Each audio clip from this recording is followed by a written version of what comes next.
And it's a nightmare to comb through. So when I talk about interracial dating, marriage, and biracial children, some people are always quick to defend that love is love, color is color. It does not matter where you go where you are wanted, and all of that, which is fine. But this video here, I can't find the original one. I think she has privated her account and she has deleted this video. I can't find the full video. This white woman is going viral on TikTok for coming online to call a biracial child's hair a nightmare. That she used to judge black women hair. She used to look at black women as if they are dirty because sometimes black women's hair are dry, and how black women don't like jumping into a pool and all of that. So she used to assume that black women are dirty, which is far from the truth. It's been proven that they are the ones that don't like having their baths. Even when they have their bath, they will just pour water without using washing cloths and all of that. That's by the way. Now she come online and be complaining. Imagine calling your... God, this is just... These people... All this fetishization, you want to have a biracial looking kids, but you don't want to learn anything about black culture, black anything. You don't have any black woman in your life. And some of these black men that are self-hating, that are anti-black, they will just, you will see some of them that is either snow bunny or nothing. Sometimes I feel like some of these white women, they take a lot of it when something like this happen. And sometimes I ask myself, where are the men, where are the fathers of these biracial kids? Where are them? Because it's easy for them to jump ship to Snow Bunny and then they'll bring a child into this world without no preparation how to navigate the world. Because I've seen a lot of videos about biracial children that has white mom. They will come and say how their mom prayed that they will come out having blonde hair and blue eye. They will come out not having any melanin on their skin. I am like, if you have wanted that, why don't you just stay with a white man? What do you want a black man for? My white mom told me that she used to literally pray and hope that the whole entire time she was pregnant with me, that I would not come out with an afro, because if I was born with an afro, she wouldn't know what the fuck to do with my hair. She don't know how to do black people hair.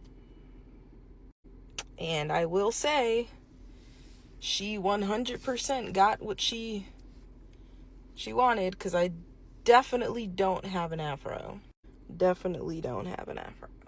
And whenever she would get extremely mad at me, she would tell me that I'm ugly just like my father. And this is what she titled that video. This is what black people mean by racism is deep-rooted in white blood.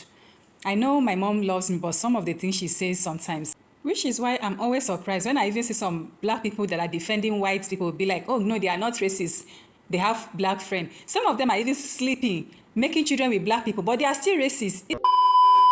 And this, ladies and gentlemen, is the birth of another tragic biracial. You starting off a video talking about dear black people. Like, when y'all do that, I just be like, oh boy, what are you going to ask us for? What are you going to ask us for? What are you going to ask us for? These clear women love to have biracial children. They love to take the BBC, and then they don't know how to manage the hair. They complain about it. And I personally feel like if you're not in any type of community with other black women, like that's your friends, like where's your baby daddy or your husband or your fiance? Where's his sisters, his aunts, his cousins? Like, how is it that you have no proximity to an actual black woman that you know in your life that would want to help you because you all are in some type of relation with each other? I never understood that. And then she says it's a nightmare. You're saying that in front of this baby. And you're saying it now. Some people probably would be like, oh, he doesn't understand what's going on. Like, kids, like, these are their formative years. Is from like 0 to 5 is when like their self-esteem, their personality, how they see the world, how they view themselves, like that is what's forming. And your mom is the first like God-like deity that you know. So her opinions heavily influence how you look at yourself and how you navigate through the world. And this is why we say, like, a lot of biracials that's raised with the clear moms, you know, they have the most identity issues. It's because they grow up with mothers that did not do the homework, don't really care to learn, criticize them a lot, and treat them like accessories. It's just, the list goes on and on. Let alone a lot of these women be racist. Just because you taking some black does not mean that you like black people. We got to just start there, and end there, because these people. Then at the end, she's like, oh, it's just the shrinkage. I can't deal with the shrinkage. Ma'am, that's what black hair does. You have to let his hair do what it does. Like, what are you going to do? Give him a perm? try to have it straight and blown out. He doesn't have your hair texture. You decided to get with a man with a kinky hair texture. Like, what do you, I don't know what, like, it's like the delusion for me. And this is why I am the way I am on this app, because I try to disconnect myself from those black men that allow white women to act how I seen this white woman act the other day. Because I seen this white woman come on this app, talk about her black son's hair and how it's hard to manage and maintain, and no matter what she do, like she didn't know that when she was going to have interactions with a black man. First of all, she got on the app and started the video by saying, "Dear black people, I want to apologize about what I used to say about y'all hair." First of all, she got on here speaking negatively behind our back. She admitted to that. But yet she felt so comfortable on this app coming like we was going to be like, "Oh, thank you, white woman, for understanding now." No, she felt comfortable with that because that black man allowed her to speak so freely about that. So when these people be in these interracial relationships, I know that they really do not like one another. And that is weird to me. So that's why I get on this app every day and talk about how I love black women, because I don't want to show you that I'm one of those typical brothers like, "Oh yeah, I think white women better than..." I'm not one of them. So yes, I'm going to pander. Oh yes, I'm going to profess my love for black women every day despite what I did. So if that look like I'm pandering, well, whoop-de-doo. Because why the fuck would a white woman feel so comfortable getting on this app saying that shit? And it's because black men allow her to talk that freely around her. If any white person, I don't care if a white woman, white dog, white anything, white snow, you cannot feel comfortable talking about black people in any type of form around me, because I'm going to shut that shit the fuck down. And it's a nightmare to comb through. Hi. This video is for the Elijah's Free Range Homeschool account that did a video about how her biracial son's hair was a nightmare to comb through, was dirty. Yeah, this video is for you, because if you can't tell, I was your kid. I had a white mom. My brother and I are both biracial. I want you to know that the words that you're using to describe your child's hair, like a nightmare, dirty, the way you make a big deal about how frustrating his hair is to clean, he hears that. He hears that. And you might think he's too young to understand, but on some level, he knows that you're frustrated when you're doing his hair. And I'm here to tell you that if you don't cut that out, you are going to mess him up for the rest of his life. I grew up hearing how difficult my hair was. I burned my hair. I scorched it within an inch of its life because I thought that being straighter would make it easier for my mom, for my family, for anybody to deal with. It wasn't until I got to college, seeing natural hairstyles everywhere, it wasn't until then that I realized that I only ever thought of my hair in the context of what other people thought about it. Straighter is easier, straighter is cleaner, straighter is prettier. I never thought about my natural hair was always something that had to be fixed. It never occurred to me that my natural hair was just, this is the way that my hair grows out of my head and this is how it is supposed to be. I never had that thought. I always thought that it was something that it had to be maintained into something straighter. I'm 37 years old and I'm still not completely over my hair trauma. So please, please start thinking about the words you use about your kid's hair. Tell him how beautiful his hair is, because it's gorgeous. He might not ever see that video, but he hears the words that you're saying coming out of your mouth. If you don't start celebrating his hair now, he's going to have a really hard, long road ahead of him, and you're going to be the one that put him on that road. Do you really want that for him? Black men, if you date a white woman, married to a white man, have a white woman significant other, that's your business. If you find love where you find it, that's dope. I applaud it. Round of applause to you. Have a happy life. My cousins that's married to white women, they like family. But when you use that as a tool to downgrade black women is when I have a problem with it. You know, sayings like, if it ain't snowing, I ain't going. Yeah. Or I only date white women, or it's only snow bunnies for me, and I don't want nothing to do with black. Like, it's those type of people.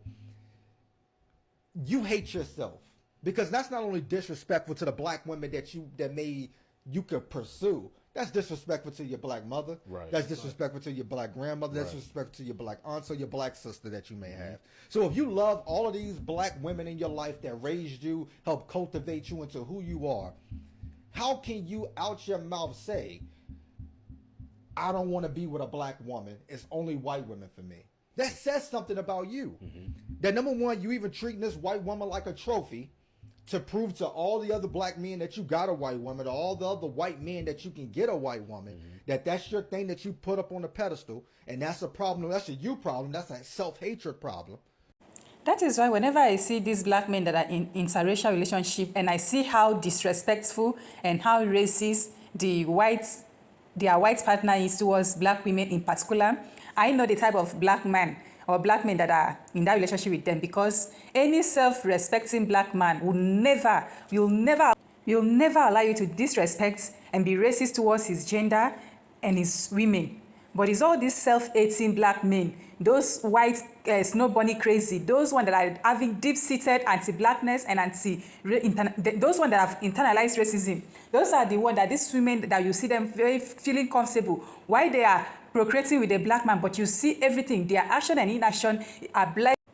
Their action is screaming racism, but they will tell you, no, I have a black son, I have a black man, so I cannot be racist. Even though they are showing the nuance sign that is flashing racism, they will say, no, I'm not racist. After all, my black man said I'm not racist, so it's okay. I was talking to someone that I actually thought I was going to go into a relationship with, and getting into the conversation, this man has the boldness to tell me that I'm the first black girlfriend that he has. This man is in his late 20s, and I live in a very diverse area, so he cannot claim that, oh, he was not around black women. That is his own term. He's from there. He has been there. So maybe traveling for outside state or whatever. So you have been surrounded yourself with black women all your life, but you said no, you only dated a white woman, and me is me. I was like, hell no, I'm not going to be your experiment. Please go back to your snow bunny. That was the end of that discussion. I actually like this person only for me to discover that. That is why some people are always coming to me with this argument that, oh, black men also have internalized racism, black men are anti-blackness. I said yes. There are a lot of them, but it's very easy for you to know. You just have to talk with them. All these black men that have internalized racism and anti-blackness, it does not even take a lot of time. You will find out. They will show you how they present themselves, what they say about black women. It's very easy for you to know. So that is why I said I will always stick to black men. I love black men. That is my charm. But the one that are snow bunny crazy, the one that said, oh, they don't date black women. No, those one, I categorize them the way I categorize white men. Go there. Stay on your lane. Don't come near me. I love black men that love black women. Because how do you live in a very diverse area, but you are only in relationship with white women? That means you have to go out of your way to be seeking these white women out. This comment says, as a white person, that baby hair is gorgeous. And if it's still dirty after shampooing, she's too stupid to know how to wash hair, which is a problem. It's not hard. Do what necessary to educate yourself on how to care for hair that isn't boring, stick straight. And stop pushing off our racist, negative, and hang-ups on our own child. This comment said, my issue is where is his black father who is allowing this? Where is this boy's black family that she can ask for help? The other problem is that these white women think that all of their mixed baby are going to look a certain way. And bada ding, bada boom, the kid presents black and their hair has a coil pattern. Another person said, is the black father's lack of vetting and self-hate that causes this? Yeah, which I agree wholeheartedly. One last comment. This one said, dating a white woman to get back at black women is not a flex. It's quite sad, and it often ends in offspring who are confused and hungry about their racial identity. It is quite sad and honestly pathetic for you to hate a black person's features, but you went ahead and procreate a child with a black person, and then you'll be making the life of that child miserable. That's it for this video. Share your thoughts and opinion, what you think about this video. Please don't forget to give this video a like. It really helps my channel. Subscribe if you haven't already, and I'll talk to you in my next video. Happy holiday, guys. Bye.